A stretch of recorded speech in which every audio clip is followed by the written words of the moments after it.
Welcome, everyone. This is Joe Dager, the host of the Business 901 podcast. With me today is Daniel Matthews. Dan is the executive engagement expert at Continue to Improve, a comprehensive leadership training organization dedicated to helping people step up to challenges, stand out among peers, and inspire action in others. He is the author of A3 Problem Solving, a highly respected book, and the workbook that I know directly for several corporations that use it. He is also the author to a new book, Teaching People to See, Toyota's Secret to Creating Exceptionally Engaged and Empowered Employees. Well, I want to thank you, Dan. You're one of my most popular podcasts, on the A3 Problem Solving. You did a great job. And like I said, I'm amazed at how people use that book.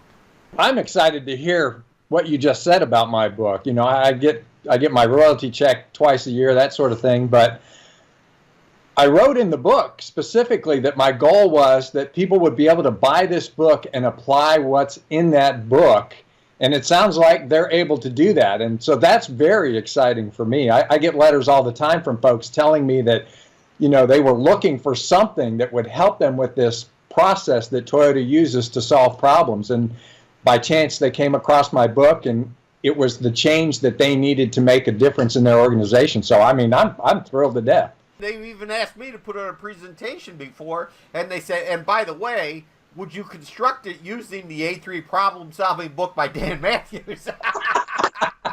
Well, just tell them to give me a call. I'll do it. Well, we're here to talk about your new book. And Dan, you worked at Toyota, okay? I did. Can you give me a little background on starting there and what you did there? Well, you know, I started at Toyota after I left the Air Force. I was in the Air Force for about 6 years, and they actually sent me to school. I was a high school dropout, and they actually sent me to school to become a trainer. And when I got out of the Air Force, I moved to Kentucky, where Toyota was building their first United States plant, where they built the Camry in the beginning. And you know, I applied for a job as a trainer. They hired me for some ungodly reason, and from there I learned all about what Toyota does and how they do it, and the mindset that's behind it. And from there I went on to work with organizations through the Manufacturing Extension Partnership, and then on my own with my own company, Lean Keys initially, and now it's continued to improve. And it's just been a process of looking at what I learned, I guess, in a very subtle way at Toyota. It was nothing that happened real harsh. I was giving a program yesterday, and I likened it to, if you remember the TV show Star Trek with Jean-Luc Picard, and they had the Borg, right? And what they did is they had this collective, and it was all these minds connected as one with the goal of perfection. Now, the difference is Toyota's doing that same thing. They're connecting all their minds together with this one process of problem solving, with this problem solving mindset, so that they can achieve, or eventually achieve, if possible, perfection. But the only difference is they don't do it in a violent way as they did on Star Trek. It's a process of mentoring and coaching that happens over a period of time. And to me, that's the most powerful thing about what Toyota does. I mean, when I talk to people and they talk about lean, what I automatically think of is they're implementing what Toyota considered countermeasures. So they're starting, instead of starting with an initial perception of the problem, they're jumping right from that kind of vague sense all the way to a countermeasure to start fixing whatever's wrong with their system, when they really haven't taken the time to go and see, as we know is one of the keys in problem solving at Toyota. Go see and find out what's going on. Once you see and once you know what's going on, then you can start to begin to look at why this is happening, what the root cause is. And then once you get to the root cause, then we want to think about countermeasures. But it's happened so quick. They get a salesperson in, a consulting salesperson comes in and says, hey, we do lean, we can save you thousands and thousands of dollars, and they do a great job. But what happens when the consultant leaves is those savings disappear, because it's an activity, it's not a mindset. And that's the biggest difference between what Toyota does and what consultants have done for so long. is they do activities, but they don't create a mindset. Well, and is that the way of explaining that culture of Toyota? I mean, can it be explained that easily, maybe? Well, I mean, if you think about everything, where does it start? It starts every year with the Hoshin planning process, right? What is the Hoshin planning process? It's their 8-step problem solving. And they use that to look at what the year has been like, where they want to go, what were the obstacles that were there, what do we need to do, what are our overall goals for the year based on safety, quality, cost, productivity, maintenance, personnel. Those are the 6 factors that they look at, and they look at their organization through that eye, or what I call the Toyota eye, to find out what's going on in their organization. And then that same problem-solving process is used to do whatever they need to achieve their goal. They look at first, what are the abnormal conditions? But see, if people don't understand the problem-solving process, they can't see the abnormal condition that's right in front of them. And if they don't understand the problem-solving process, they can't think about new opportunities to make what we have now and make it even better. And then the other part of that is hindsight. And I'll send you a graphic that I use that kind of shows the PDCA process in relation to what I call the 4 sites. And the hindsight, HIND, it just stands for hastening input of necessary data. Because what happens is we go through this problem-solving activity. If you don't mind, can I tell you a quick story? Sure. So I worked for an organization. What they do is, it was a manufacturer that sprays molten metal onto the leading edges of aircraft parts to increase their wear and durability. Well, they wanted to do 5S, so the salesperson sold them 5S. We went in, we did 5S, and one of the things that they did, they had these turnstiles like you might have on your kitchen table or in your cabinet that's got spices on it, and they had these turnstiles sitting on their work area, and they were just piled high with this special, very expensive tape that they used to mask off the product. And one of the things that they did through the 5S event is they took that tape off of there because it was being damaged and they couldn't control inventory. And they put it on a pegboard like you see in a lot of 5S events. You'll see pegboards with various things. So they used the pegboard as a visual to lay out the tape. And the visuals were, or the pegboards were at the end of the table. Well, in their culture, talking to your neighbor, the person next to you, was not something that was shunned or discouraged. They allowed the people to talk back and forth, and what happened is they went from this turnstile to this pegboard. When I came back 6 months later, all the savings, all the improvements that they had made in their 5S had disappeared virtually. I mean, it was almost all gone. And so when I asked the guy, I said, what happened? He says, well, he said the pegboards were getting in the way of their communicating back and forth. And I said, so you sacrificed all the savings and the improvement and the productivity and the quality and all that for the conversation? And he says, well, that's our culture. And see, at Toyota, it's not that way. Toyota, we have the mindset, there's the old way, there's the new way, and then if there's a problem with that new way, we come up with a better way. So we don't go backwards. We start out with the old way, we create a new way, and we go to a better way if we need to. And so that's the big difference between what's going on. It's that mentality of looking at your situation and looking for that abnormal condition. One of the problems I think companies have, I mean, let's face it, it took 4 decades for Toyota to get here, right? It didn't happen overnight. How long does it take for someone to come online? Can it be, how do you replicate? You don't want to replicate it, but how do you make it your own and move forward? I mean, that's tough, isn't it?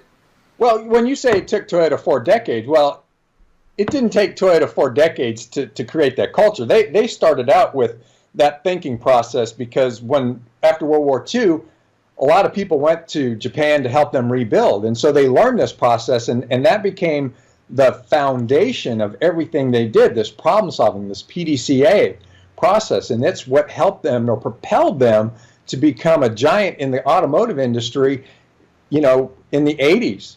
When they first moved to Kentucky. I mean, they were big back then, and they're even bigger now.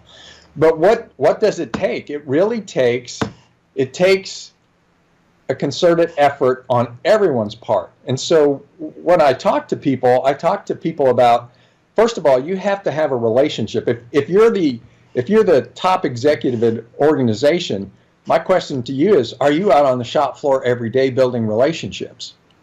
Because one of the first things, you can't just jump into trying to get people to solve problems or to tell you what's wrong, because their perception is you're going to think I'm a complainer. And the reason they're going to think that internally and they're not going to share with you is because there's no relationship there. They don't feel like they can trust you.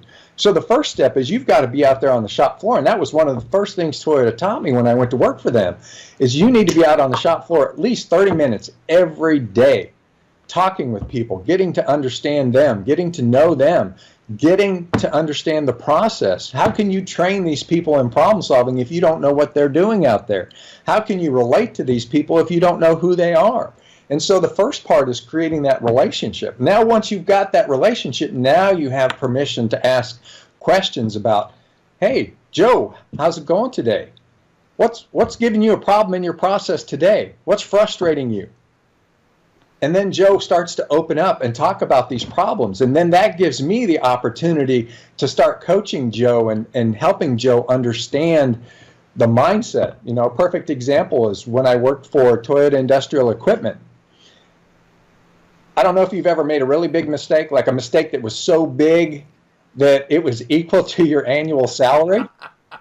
But I did, and I did it at Toyota. And I had to go to my boss and tell him about it. And I thought, oh my God, he's going to fire me, or at least he's going to take half my paycheck every week to pay this off. And it had to do with a contract. And we went through a bid process. We got a new company in. It was a security company. We liked some of the guards that worked there, so we kept them with the new company. Well, I get a letter in the mail from the old security company telling me they're charging me $100,000 for the guards that we kept, $10,000 per guard. And I was just beside myself, and I had to tell my boss, and I went to him, I said, Marv, what are we going to do? What do I do? And he looked at me, he says, well, first of all, Dan, what did you learn from this? I mean, he didn't get mad. He didn't get upset. He said, what did you learn from this? And I told him, I said, well, I need to pay attention to the contract before I switch, I guess, a little more. He says, good. He said, now, let me ask you another question. He says, how often does this come up for bid? I said, well, every 3 years is what we do. And he says, do you suppose this company that we used to have would like to bid on this again in 3 years when it comes up? And I said, well, probably. He said, oh, okay. And that's all he said, and that's all it took. See, he didn't tell me the answer. He taught me to think for myself. And I went back to that guy, called him into a meeting room. I slid that letter across the table to him. I said, every 3 years we go through this bid process. Do you suppose you'd like to be in that process next time we go through it? Or if this doesn't work out, would you like to be considered for that? He hung his head down low, and he took that piece of paper and he crumbled it up and threw it in the trash. You see, and that's the difference between other companies. My head would have been bitten off. I might have been fired. I don't know what would have happened, but I certainly wouldn't have been coached on how to approach the situation and solve it. I would have probably been told what to do. One of the things you mentioned early in the conversation is that you were hired in, let's say, as a trainer. Okay, or you did that. And one of the things I've always heard about Toyota, I've never been employed by Toyota, is that, the managers are the coaches, as you described there. What is that relationship between trainer and coach? Is there a separate function there that you handle as a trainer and they help coaches? Or how does that work a little bit? Can you explain that? Well, I'm not sure I understand the question. You're asking me about my relationship with, say, my supervisor at the time? Or other managers. Were you training other managers or helping with other managers become better coaches? Or yeah, absolutely. How did a trainer function at Toyota, I guess? So, well, first what we did is we learned from the masters. We actually had Japanese coordinators who came over to teach us the skills of problem solving and how to interact and how to coach and how to talk to people and how to build the relationship.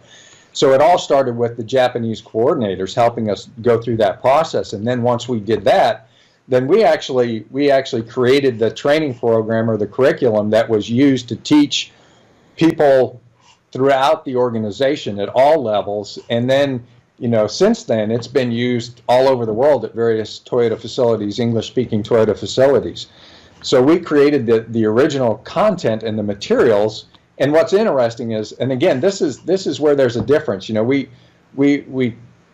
have a lot of folks who've studied Toyota, and they come away with an understanding. Their understanding of Toyota's process is more that it's lean, or these lean tools is what makes them successful. And likewise, when they looked at Toyota's problem-solving process, they said, well, it's A3 problem-solving. Well, it's not A3 problem-solving. It's PDCA. And when we first created the materials, it was just called Intro to Problem-Solving. There was no mention of A3 in the title. When we created the second version, or the next step up from that, it was problem-solving QC tools, where we introduced things like Pareto's and line graphs and other tools like that. Well, most people know by now that we've actually, or Toyota, not we anymore, my wife still works there, but I don't. But now they've actually titled it something. They call their process TBP, or Toyota Business Practice.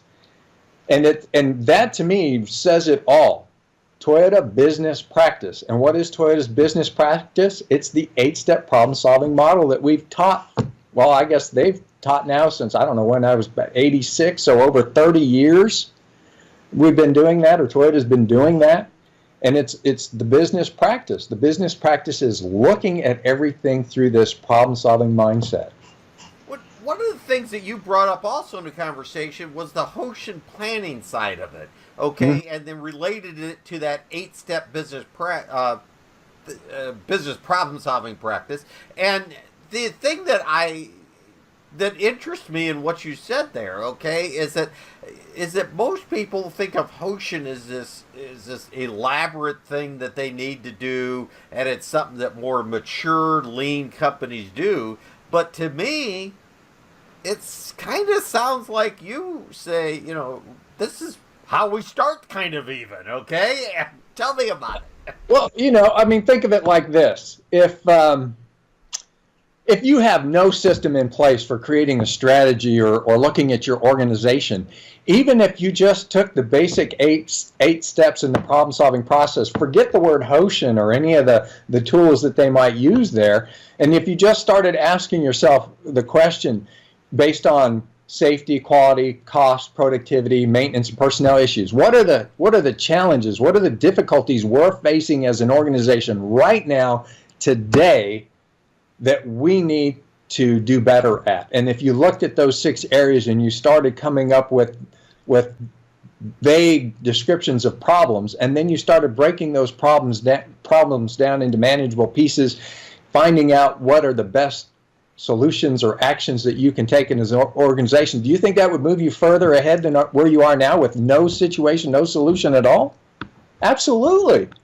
Yeah, so it doesn't have to, it's not like Toyota started out with this very complex process or thought process and catchball and all that. I'm sure all of those things, I'm speaking just off the top of my head now, but I can't imagine that when they first learned PDCA and they started this process of creating a vision for their company, that all of these pieces and parts that we talk about in Hoshin Kanri now existed. It started out very basic and has evolved over time. So why wouldn't a company who's just starting out in this process do the same thing? Start out with the basics, learn those, and then as you develop those, then create the more complex, or bring in some of the more complex tools into the process and make it even more robust. Well, I may go on a little bit here as I'm going to try to explain this question, but I think one of the great things in your book that I really enjoyed was the practicality of it, and also the little saying you had: see it, solve it, share it. And I thought that was really ideal, because I think that just as you talk about the problem-solving process, the idea is developing, whether you want to call it current state or whether you want to call it just go see, okay, it's integral to really, for success, that you got to understand the gap, and to understand the gap starts with go see. And I always kind of think of this Zen saying if you want to take a deep breath, you first got to exhale. Okay, and I think that see it, solve it, share it captures that really well. I go to organizations all the time, and I'm sure you've seen this as well. You go in and maybe you sit through some of the things that they do, and there's this table full of people, and they're all sitting there throwing out ideas. They've got a general vague sense of the problem, and they're going through all of this, and not once have they actually left the room to actually go out and see it for themselves, gather some real data. It's all perception, opinion, and they try to solve it from that perspective. And that's exactly why problems repeat themselves. That's why they reoccur. And it's because we don't actually go out and look at what's going on in the workplace and see it, whether it's in the office, whether the problem is in the office somewhere, or whether it's out on the shop floor. You have to go out and you gotta get that data. You got to go out and see it for your own eyes. I use. You've probably heard the riddle. I love the movie Die Hard, or the Die Hard movies. One of probably the best Christmas movie ever. But one of the Die Hard movies that is with Bruce Willis and Samuel L. Jackson, and the bad guys are sending them all over town, solving these riddles to defuse bombs. One of them, in one of the scenes, they're at a phone booth, and the bad guy calls, and he gives them the riddle. I met a man, as I was walking to St. Ives, I met a man with 7 wives, 7 cats, cats, kittens, cats, that riddle, right? And then they ask people to answer that question. And some people will try to calculate all of that information and come up with this number, which is 2,000 and whatever. Or sometimes they say it's only one person, because as I was walking to St. Ives. But the truth of the matter is, there's no way to solve that problem with the information that's available. You met the man, but what direction was he going when you met him? Were there other people on the road going to St. Ives? When we talk about how many were going, is it people? Is it people and animals? Is it people, animals, and items like sacks? We have no idea until we go to that road and we find that man who was on his way to St. Ives, and we find out the answer to those questions. You can't solve problems unless you have the facts. We always said at Toyota, let the facts lead you. And I have a saying now that says, find the facts or flirt with failure. If you don't take the time to go and see, you're going to fail every time. Not that failure is necessarily bad, but if you do it all the time, it is. You have to eventually get there. Exactly. You got to move that thing a little bit. You got to learn something. Well, one of the things I want to ask you, which is a little bit maybe off the mark here a little bit, but everybody's talking about being an agile organization today, okay? And these words, agility and different things. And to me, most of the times when I see it, it sounds a lot like what Toyota is, okay, when it gets down to it. But they talk about a problem-solving culture can't handle the needs of complexity that, let's say, software people face today. Do you view that? Do you think that it handles complexity well? Well, I don't know. What problem would a software developer have that they couldn't use that same thinking process on? I don't know. So, I when I talk to people, I say Toyota has 4 sights. The first sight is what I call clear sight, and it's all about just seeing the abnormal condition. And then I talk about foresight, which is continuous improvement. It's looking a little beyond where you are now to something a little better. And then there's what I call hindsight, which is really looking at the problems I faced now so that I can avoid doing those same things in the future. And then there's x-ray sight, and that's just, going completely outside of my comfort zone and looking at things. Comedians have a technique they call mashup, and they mash unlike things together to create humor. Well, if you think about it, have you ever heard is it Nike that has the Pizza Hut tennis shoe that you can order pizza on? Probably, yeah. What did they do? They took an order button, they took a pizza, and they took a tennis shoe, combined the 3 items, and now you have a tennis shoe you can push a button on, and you can order a pizza, and it'll be delivered to wherever you are. That's creativity. And when we think about what Toyota does is they do that. They have that process of trying to bring in weird things or different things to help them create new and innovative ideas. And I don't understand how somebody could possibly say, regardless of what industry you're in, the process of looking at where you are, where you want to be, and looking at the obstacles that are confronting you, how you can't say that's not viable in that industry. I don't get that at all. Yeah. Well, and one of the things I heard, I think it was maybe Mike Rother even said it and used the terminology that, it's like a flashlight, is that you build, as far as you can see, okay, you provoke clarity, you move towards that, and then that flashlight continues to look farther and farther in the future. Okay, so you're always pushing the envelope, you're always exploring, but you're doing what within the confines of what the flashlight can see, baby. Sometimes when my computer updates or a new software updates, they change things on us, right? Right. And you can't figure it out, or maybe you did something before and it was several months ago and you're trying to figure it out again.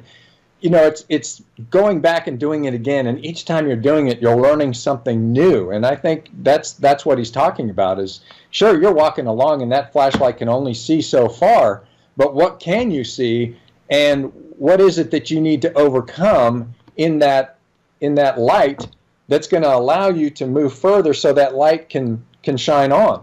Now, sometimes that's the incremental process, but sometimes we have to really push the envelope, and we have to just say, forget what we can see. And this is one of the things that's really important about Toyota, is they may not be able to see it, but what they're going to do is they're going to say it and they're going to achieve it. They don't care what obstacles are in their way. They're just saying, okay, as an organization, 2 or 3 years from now, we need to be here, period. It's not about saying, well, we can't do that because of this or because of that. It's no, this is where we're going to be. Now figure it out. And that's the mindset.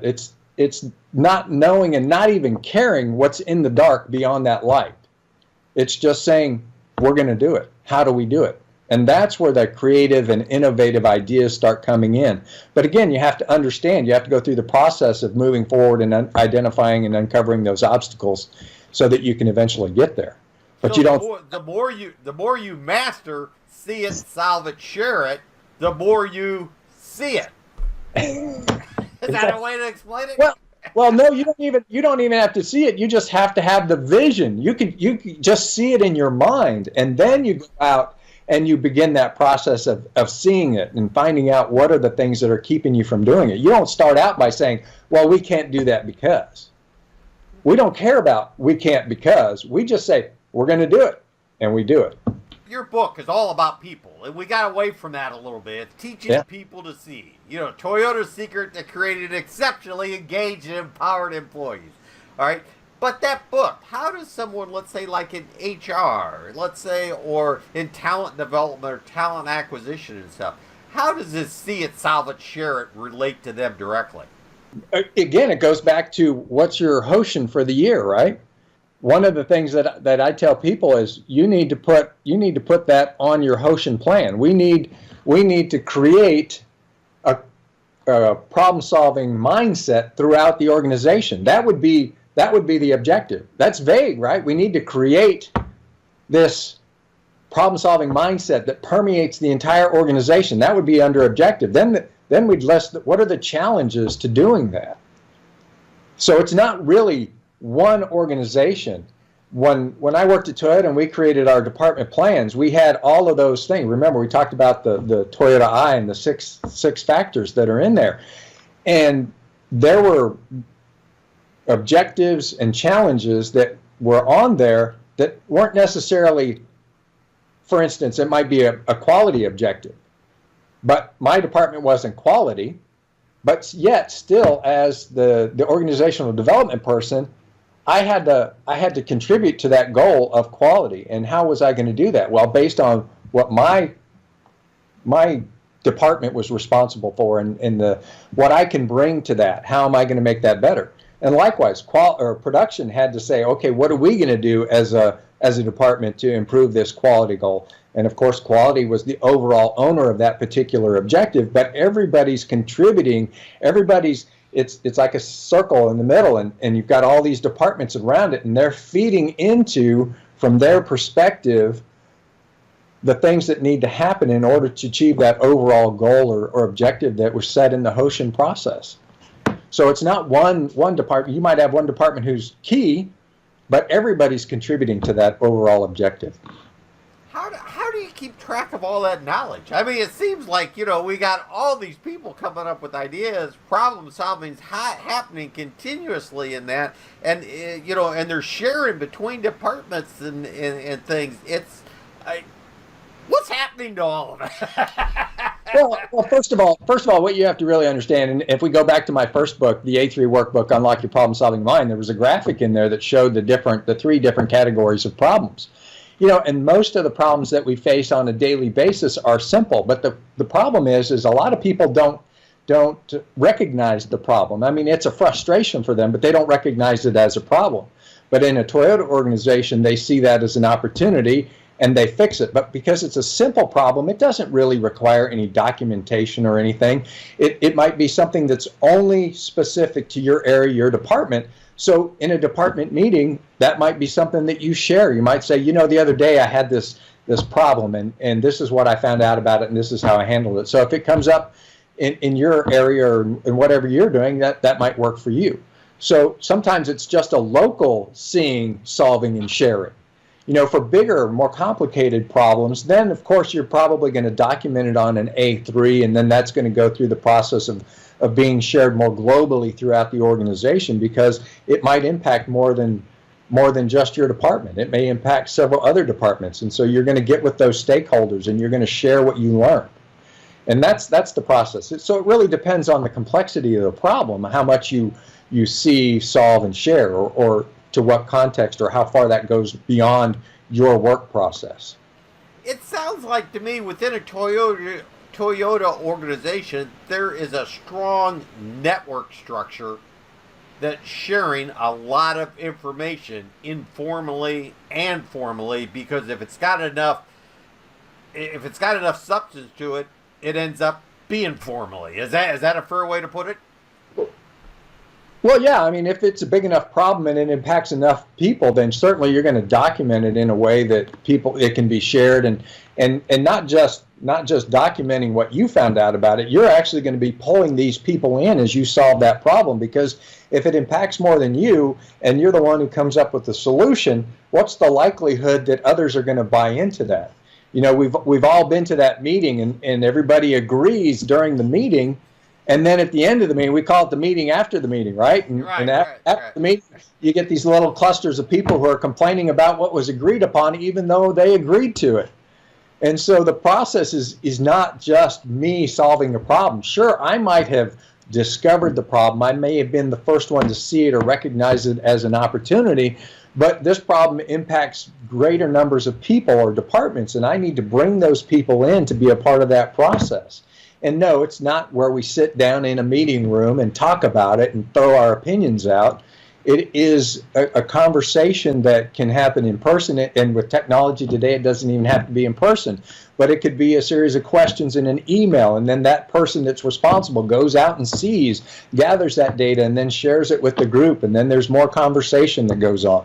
So it's happens like that. It's not just me solving a problem and telling them what I did and say, you need to do this. Well, I have to say, I enjoyed your book, okay, Teaching People to See It. I read it, quick. I read books pretty quick, and I read it quickly and stuff. And when I got done with it, I think, I only think that I got about 10% out of it, or what I really should have. I think I need to reread it, okay? And what was nice about it is that you can sit down in a setting and you can digest it, and you can even break it down and use certain little things out of it just to improve your day, or one thing today. Yeah, and the reason I wrote this book was more first of all, it was on my mind. And it wasn't designed to be this big, thick read. I really appreciate books that I can read quickly, and this one is simple to read in an hour. If you got a plane ride somewhere, it's a great book. You can read it, you can look at it, you can think about your own process or how this might apply to you. And a lot of it is my own personal experiences at Toyota and how I learned this kind of problem-solving mindset and what it really means at Toyota and how I internalized it. Is there something you'd like to add that maybe I didn't ask? Well, I think the big thing for me is that if you really want to create, and I'm going to say lean, right? Because if you're trying to create that in the terminology that people use today, that lean environment, you really have to understand, if you look at every lean tool, whether it be value stream mapping, 5S, quick changeover, any of those things, think about the process that is used as you go through that. First we have to understand the current state, don't we? Once we understand the current state, we have to set a standard. Once we've set the standard, we need to look at the difference between those two and find out what's in our way. So all of those tools really have problem solving built into them. Just a real quick story, just to show the difference between Toyota and lean in general, is that when I first worked for the MEP system, the lead project manager, we all went to lunch the very first day I was there to kind of get to know each other. And the one guy says to me, he says, so Dan, how many 5S events have you facilitated? And I was like, I've never facilitated a 5S event. I don't even know what 5S is. He goes, you mean you worked for Toyota for 5 years and you have no idea what 5S is? I go, no, I don't. Tell me. And he said, 5S is sort, set in order, shine, standardize, and sustain. And I was like, oh, well, that's where the confusion is. I said, we didn't call it 5S at Toyota. We called it 4S. You see, because once you standardize, that's the way it's supposed to be.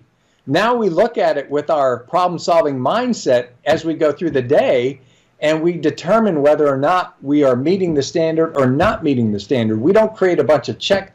See, in the lean culture, we create all this extra work for the team leader to do and for the managers to do, to come out and do audits and all these things, eventually get pushed to the wayside because production becomes more important. Instead of developing that mindset, so at Toyota, what you might hear at the end of a shift, if you could crawl inside somebody's head, a team member's head at Toyota, at the end of the shift, you'd probably hear something like this. It would be, do I have any unnecessary items in my workspace that I need to get rid of before the next person comes on? Is everything where it should be in the right order and the right quantity? And last but not least, is everything clean and in good working condition? Because those are the three elements that make up the standard for 5S, right? I got to make sure that I don't have any unnecessary items in my workspace. I need to make sure everything that I need to do the job is there. I also need to make sure that it's in good working condition. And so it's that mindset. They're looking, they're not, the team leader, when they walk by the processes at the end of the shift, they're going to do a cursory glance as they go down the line. But they're not going to take out a 5S check sheet and give you a score. It's a mental, it's the mindset of Toyota. It's that problem-solving mindset that we're always looking for that abnormal condition based on the standards that we've created. But you and I both know, because we've been to facilities, how many facilities actually have documented standards in place that people can use so that they can identify an abnormal condition. How much of the time is it more opinion? Sure. Right? Yeah, definitely. That's how you advance, right? Is Exactly. gathering other people's opinions. Yeah. Well, we know what they say about opinions, right? Yeah, right. Yeah, but I think you make a good point, and that's always one of my arguments is people want all these measurements, they want these graphs, they want these bar charts showing stuff, and there's a place and a good thing for them. Don't get me wrong, okay? It needs to be part of the way you do your work, because if it's extra, it's soon forgotten so many times. Mm-hmm. Absolutely, yeah. I think there's that. And I have to say, I enjoyed the book tremendously. I really, what I took away from it more, than even the title, teaching people to see, was that "See It, Salvage, Share It." It was just like just jumped off the page at me when I saw that. I thought it was a great way to put it. Well, thank you. I appreciate it, and that really is those. If you can do those three things, because you got to see the problem, you got to know it exists, you've got to know the process for solving it, and then you've got to be able to share it so that other people don't fall into the same traps. Where's the best place for someone to connect with you and find out more?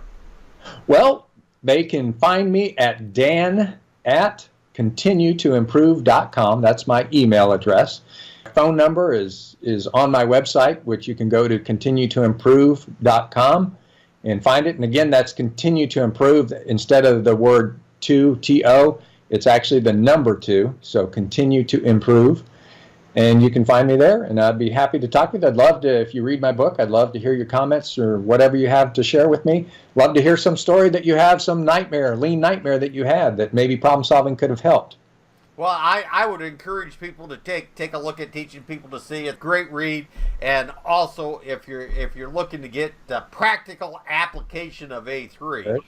Also use the other book. Let me see that book again. What I did. So Teaching People to See. Yeah, it was an excellent book. So I would like to thank you very much, Dan. I appreciate it. This podcast is available on the Business 901 website and Business 901 iTunes stores. So I want to thank all the listeners for listening.